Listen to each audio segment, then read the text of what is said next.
The PRovoke Podcast, brought to you by PRovoke Media and produced by the international broadcast specialist Marketeers.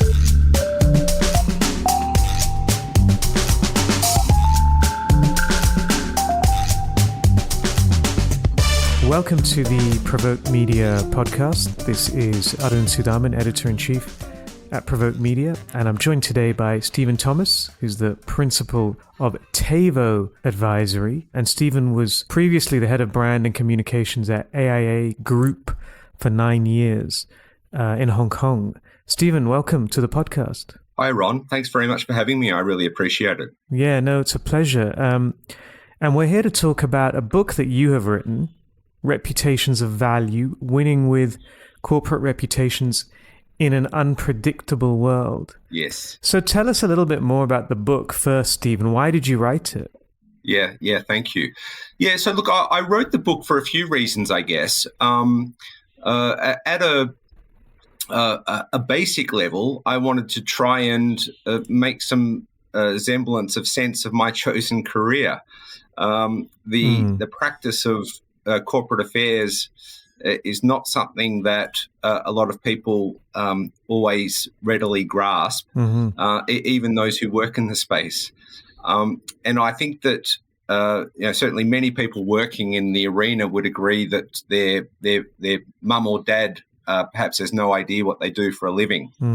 So I wanted to attempt to document in a reasonably systematic way some aspects of my professional life. Yeah. And in doing so, look at the question of what is the business value of reputation. Second, I also viewed the book as a form of further education for myself. I don't pretend to have all the answers by a long stretch, and that's why I went out and had some conversations with brilliant people around the world to capture their insights on particular subjects.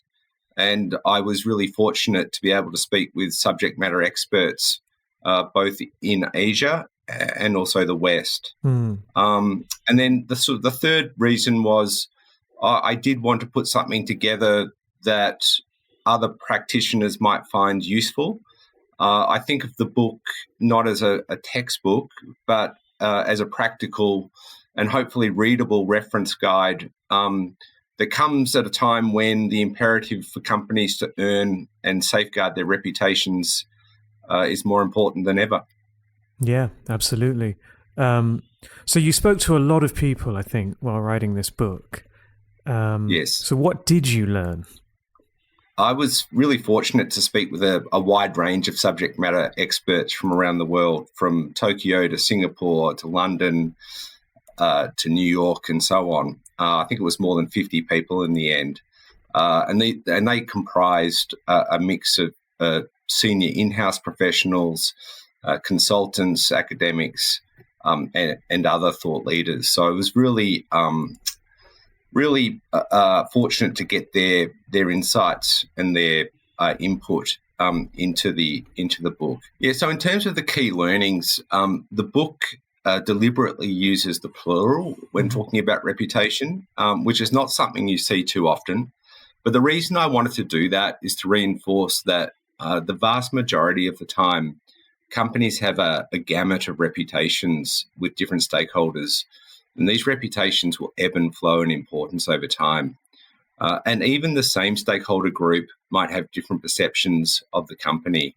I talked to Jonathan Adashek at IBM, and he referenced microcultures within any company, and the fact that the culture in his team in communications and marketing is similar but not identical to the culture to that of his colleague who, for example, runs IBM's cloud business and so on. And the same goes for the same stakeholders in different geographies.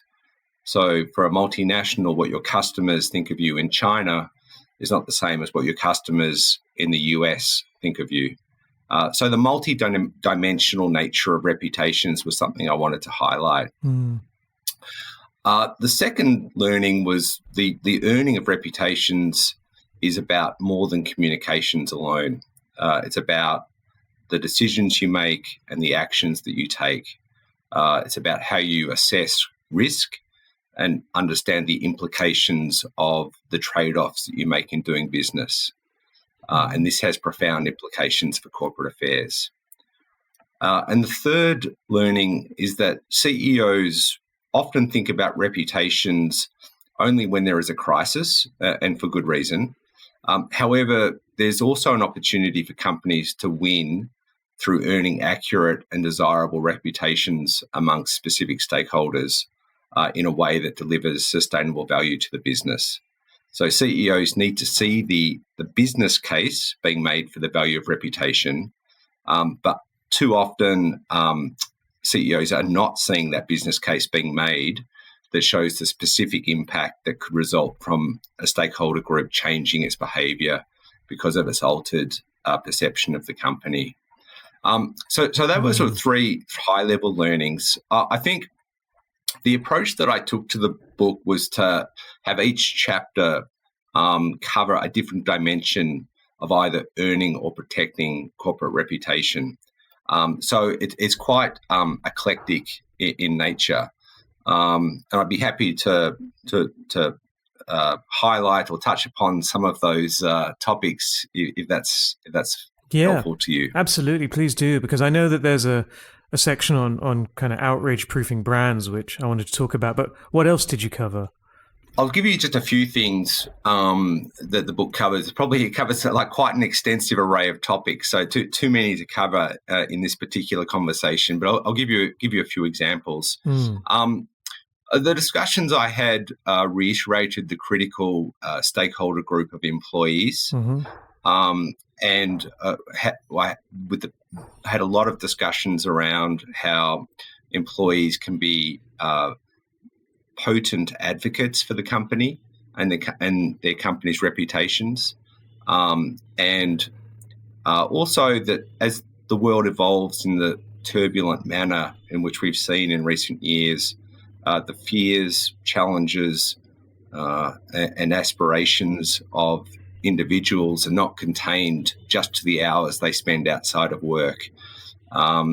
Rather, people are bringing their concerns into the office environment, and this has big ramifications for companies who need to understand that their people may well expect them to speak up on a particular issue or be committed to contributing to the major challenges facing the world. And a side note here, I think often the term internal communications is still used, but it really became apparent that that's not a particularly accurate term anymore, given that information does flow so quickly and easily from within a company to outside and vice versa.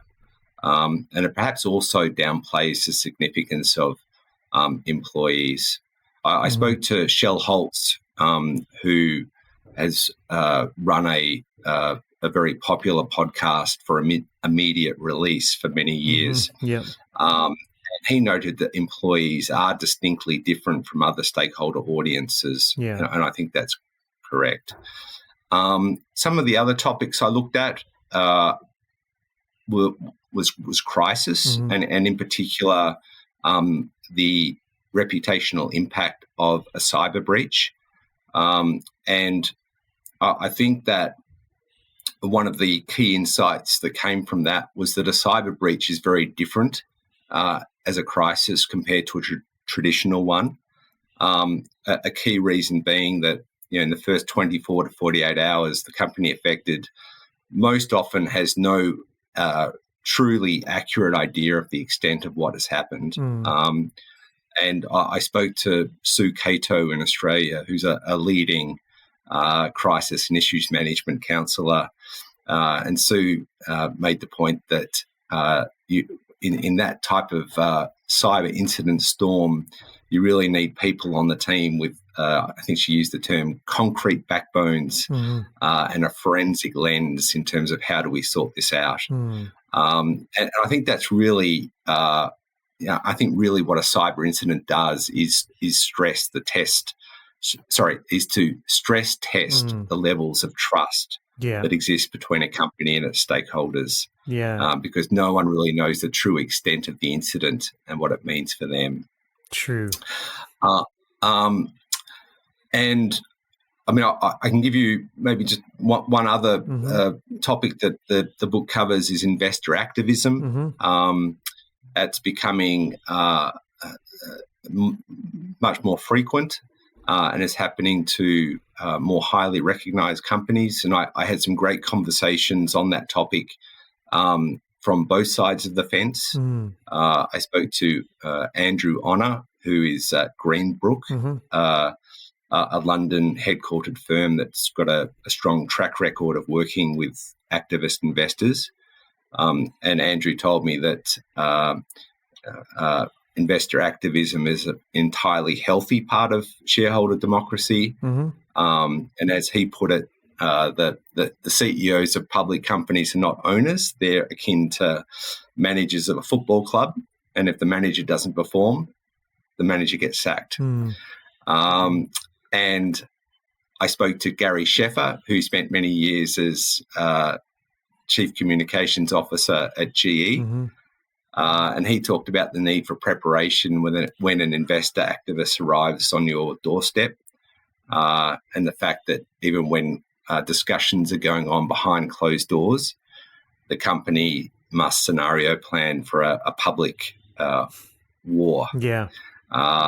And I think the investor activism chapter again reinforced the need to gather insights and intelligence.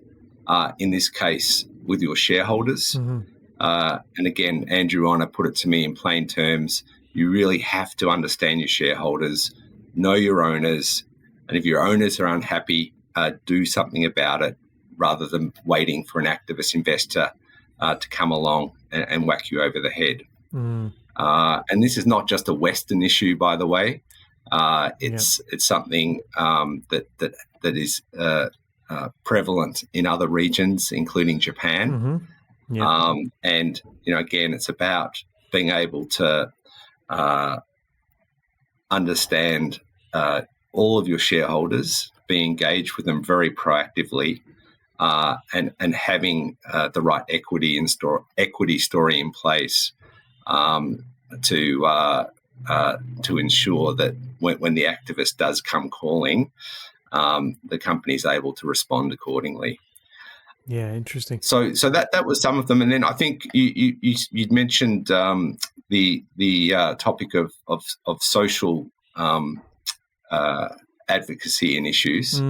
Would you like to talk about that? Yeah, I would actually, but before that, just a couple of things. So one thing, of course, that comes out from your responses today is just the importance of preparation, which isn't something I think that all companies you can take for granted with all companies. But coming back to your internal comms point, I mean, is it just as simple as calling it employee engagement or employee advocacy? Do you think there's a better way of describing it?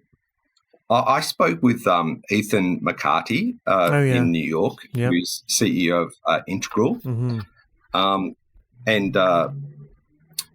Ethan talked about using the term employee activation, which he thought was very helpful because there's a relationship in the word employee, and I think that's right. The employees want to be appreciated and feel empowered, and they deserve to be informed. They deserve to be persuaded on different topics and issues, and it must be a two-way interaction. From multiple touch points. Sure. Yeah. So I think that's a better way of thinking about it, rather than internal communications, which is again sort of implies one way, a more conventional one way communications program. Just brings to mind the kind of the corporate newsletter. Yes. If those things still exist, I'm not entirely sure, but it was a big thing at one point. Yeah, when I talked to Jonathan Adashek at IBM, he talked about the fact that they are very careful to use a combination of push and pull communications with employees. And I think that he noted that a lot of the effort is on the pull side, and they've got an internal news website where they curate a lot of content that's obviously tailored towards the employee base, and where they can get that information easily, and a large portion of the employee base accesses that and gets their information from it. So I think that's a great point. The newsletter certainly has its place as a push communication, but there has to be other avenues by which employees get their information about the company and its position on various subjects. Yeah, sure. Okay, so let's talk a little bit about social advocacy and whether it's really possible to outrage-proof brands in this kind of, volatile era where it seems like brands or companies are expected to take a stand on, any kind of social issue, political issues, wars. How feasible did you find it in your conversations and in the research you did in the book? How are companies responding to that kind of pressure? Yeah, look, thanks. So I think it's an interesting subject, and maybe I can touch upon some of the advice regarding the best approach to speaking up on social issues, but also would like to just recognise some of the very latest trends that we're seeing with perhaps particularly in the US, companies starting to back away from this. Yes, indeed. From this area. We had a couple of companies who've actually come out and said we're not going to comment on anything anymore. Yeah. Yes. No. Exactly. So let's touch upon that as well. But to start with, I mean, I think I wrote the chapter sort of on the assumption that it's sort of inherent in the rise of our stakeholder society. We have seen growing expectations on the part of many people that the companies take a stand on societal issues. And one of the people I spoke to when I wrote that particular chapter was Alison De Silva, who's Global Managing Director of Purpose and Impact at Zeno Group. And Alison talked quite eloquently about a spectrum of concerns with more traditional topics around the well-being of people and communities in general at one end, and more recent topics, at least in the context of corporations, regarding equity-related subjects at the other end. So that's everything from Black Lives Matter to Me Too to gun rights to LGBTQ, etc. And there's no doubt that these issues, particularly the equity-related issues, can elicit varied and intense opinions from the perspective of different stakeholder groups. So the ability to decide what issues to speak up about and how to do so is a high-stakes game. And I think that what became evident from researching the chapter and speaking to people is that if a company intends to speak up on a particular issue, it must thoroughly comprehend the potential reactions to its position, both favourable and unfavourable. So, does the company truly understand how the issue is viewed through the lens of different stakeholder groups? how does the stance the company is taking align with its values, its business operations, its daily practices? And I think the ability to answer those questions with clarity and substance goes a long way to justify why the company is speaking up, and in doing so can make the difference between receiving support or being subject to attacks. And so, it was very clear that having a clear framework encompassing purpose, values, mission, that provides an effective foundation for companies to decide not only which issues to support, but why they don't support others. One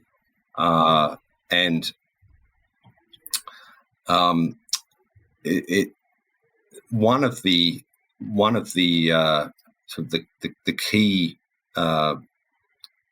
questions to consider is that of what are your stakeholders saying, and what do they think about the issue in question? Yeah, and clearly, we've talked about employees. I think they are a crucial group in this context, and they can be passionate advocates for what the company is saying and doing, but they can also be detractors from the company if they feel alienated by the company's actions.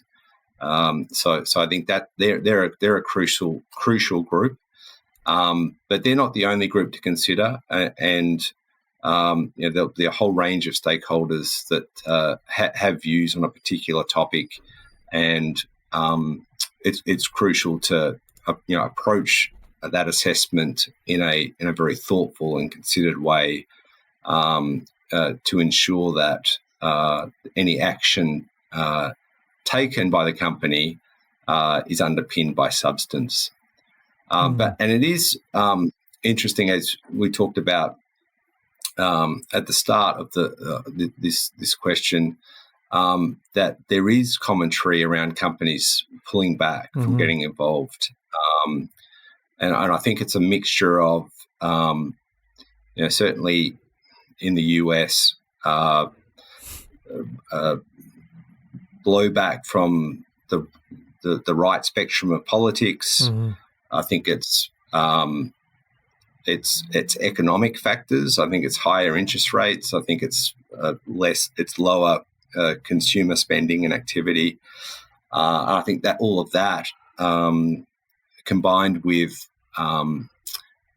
we talked about investor activism. I think there's a lot of activism focused on corporate performance, and I think all of these ingredients combined causing CEOs and boards to some degree, at least at some companies, to start to reduce in some way their stance on social issues. Yeah, and I think that while that might be the case, I still believe that companies cannot just ignore issues that are important to their stakeholders. And I think that it's also a generational issue. I think younger people all over the world have higher expectations of companies and corporate behaviour, and are more willing to hold those companies to account and punish those that are being seen as part of the problem rather than the solution. So, there's no doubt that companies have a fundamental duty to shareholders to provide a return on investment, but that's not to say that they don't have a duty to their other stakeholders, including their local communities and beyond, to speak up on various social matters. Yeah. But I think ultimately, if companies are going to do this, they need to do it well, and they need to be very careful with their research, with their planning, and what they say and do internally and externally. Yeah, it's tricky, isn't it? I mean, it's competing. You have competing shareholder interests, and often, I suppose, shareholder. I see. It was almost a Freudian slip. Competing stakeholder interests, yes, and often shareholders are deemed to be the most valuable of all stakeholders. And then even within stakeholder groups, you'll have competing interests, right? So employees in different countries, we've heard from many comms heads how difficult the Gaza situation has become because of tribalism amongst their own employee base, and that has kind of lent itself, I think, to this view that we're better off saying nothing. Yeah, that's right. And it was interesting. It also highlights potentially a difference, or to some degree at least, between, for example, Asia and the US. Yeah. And I spoke to Su Lin Yao, who's at Singapore Management University, and she made the point that the types of social concerns in Asia, sort of generally speaking, are different to those in the West. And certainly some of the more so-called controversial social topics and issues are less visible in Asian countries, and perhaps not even considered as essential. Yeah. So I thought that was an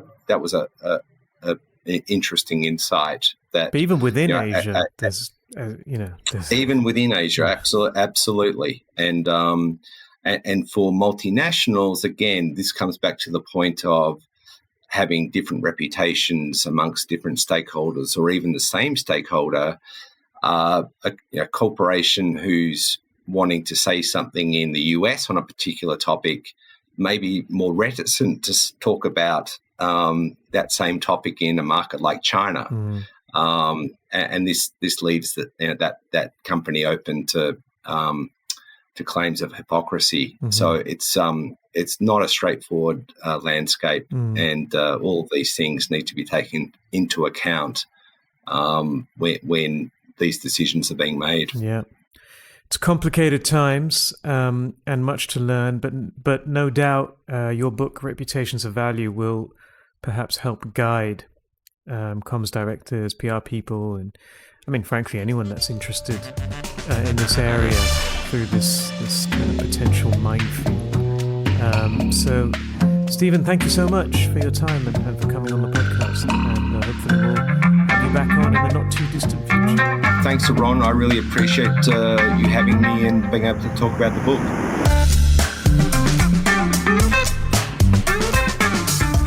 You've been listening to the PRovoke podcast, brought to you by PRovoke Media and produced by the international broadcast specialist Marketeers.